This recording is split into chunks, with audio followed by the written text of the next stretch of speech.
Only another 90 more points. They scored a lot of points against you pretty good. What do you feel like you guys were able to execute on that end? I mean, I feel like, man, the regular season, we got to start talking about the 82 games. I mean, everybody keep harping on why he beat us 4 times and all that, but it's the playoffs. People put a little more direction, a little more focus on the little things, so put a little more effort as well. So, you know, I'm really tired of talking about what they did in the regular season. Let's talk about what we're going to do going forward, and I feel like our effort was there, our energy was there, and everybody followed the game plan. So, you know, can't really harp on what happened in 82 games. Nobody really care about that no more.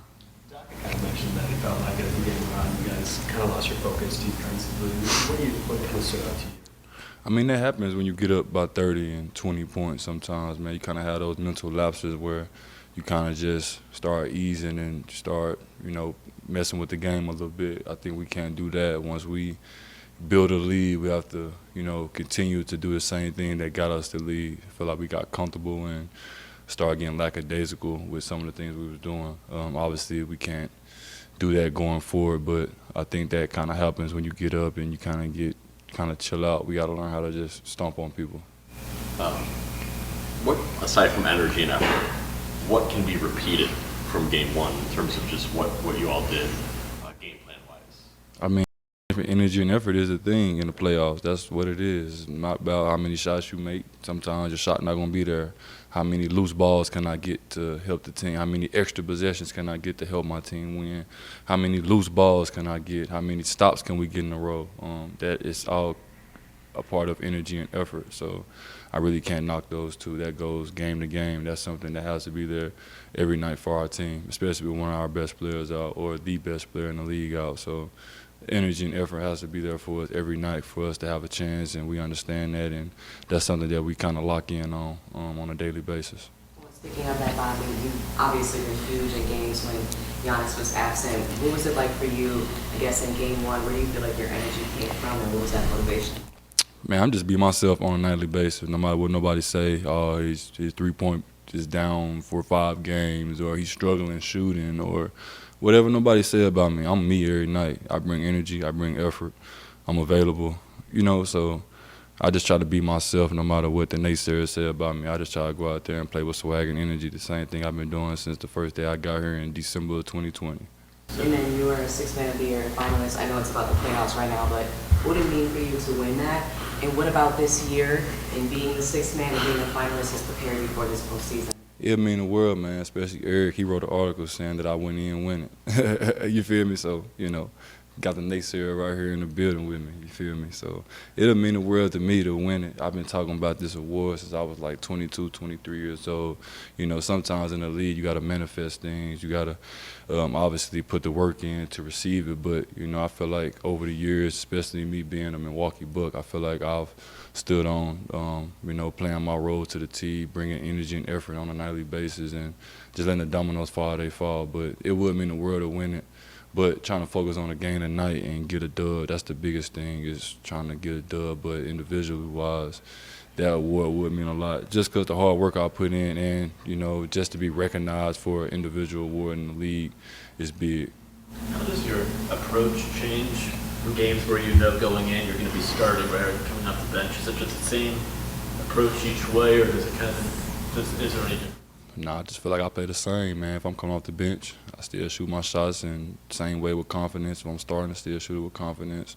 I got good teammates and good coaches, though. I got to give all of them the credit, man. They instill confidence in me. I've always been a confident player, but, you know, just having teammates and coaches that, you know, really believe in you, that kind of takes you to the next level. You feel me? Especially a coach like Doc, man, giving me a lot more responsibility this year with the team. It's been great for me. And like I said, man, I just try to play the same way, whether starting to come off the bench, just try to impact winning, whatever that is. And game to game, it changes, whether it's getting 10 rebounds, 12 rebounds, or if it's scoring 20, 30 points. It changes game to night, game to game. But I think my energy and effort is always there. Before the series, Doc, speaking of Doc, you kind of mentioned the fact that he was going to change yours, like substitution, playing time patterns the most. Like Dame and Chris were going to pretty much do what they always do, but you're going to have to start, come out for a little bit, then go back in and kind of get that changed around a little bit. How did you kind of take that, or how did that feel, like doing those different things? Yeah, I take it with a grain of salt because take me out early, then I come back in and play with my regular unit that I've been playing with. So it's kind of the same, you know, but that's what a team is for. A team is for knowing your role, knowing what you can do to help the team win, and knowing the situation that's at hand. So, you know, obviously game 2 tonight, you know, looking forward to it, trying to go up 2-0 and just doing whatever coach asks me. I think as a basketball player, as a player of any sport, number one thing is being coachable. So whatever the coach wants, that's what I do, and try to just play the role to the T. What did you guys like offensively? I mean, things you can do again. I know a big emphasis was limit turnovers, but also limit certain shot types that maybe would allow for them to get out and run. As you look back, is that something that you feel is a thing you all can control and do again in terms of just running offense, setting offense, and helping your defense in that way? Yeah, I mean, obviously valuing possessions is a big thing in the playoffs. You want to value a possession. You want to get the right shot for that possession, and then once everybody knows when the shot's going up, it's kind of easier to build your transition defense that way instead of a rush shot or a fast shot within the first 4 or 5 seconds in the shot clock. Even, you know, we're going to shoot those type of shots sometimes, but the majority of the time you want to take a good shot so you can set your defense, especially with a high-paced, fast-paced team like them. You know, they get up and down, they run. So we want to take quality shots and get back and build our defense. Particularly, hopefully we score so we can get back for sure. But, you know, if we miss, then we want a couple guys to get back to help build the defense, to stop transition buckets and easy lays that kind of lead to confidence-boosting plays. You had that acrobatic finish in the first half. Did you have to remind Chris that you're now finishing up? I was ready for the live, for real. Like It looked like it, yeah. I had 7 days off. My legs was ready, man. So yeah. I was finna get on that rim. Yeah, I was finna tear the rim down. And I was playing, but yeah, he threw it, and I just kind of cradled it and laid it up with a little jelly. Yeah, so yeah, it was cool. They didn't shoot the ball very well in game 1. What did you like about your guys' three-point defense? Or is there anything that you still maybe think can get better? I think we can get better with a little more closeout, a little more efforts on the, you know, multiple efforts. You know, obviously, I think they got multiple great looks at, you know, a couple threes that they probably just didn't hit. So probably as, you know, someone who plays the game, you're probably thinking like, oh, we made those shots, then it would have been the game. So I think the multiple efforts with the closeouts and forcing drives and helps with the low man things will be big for us tonight.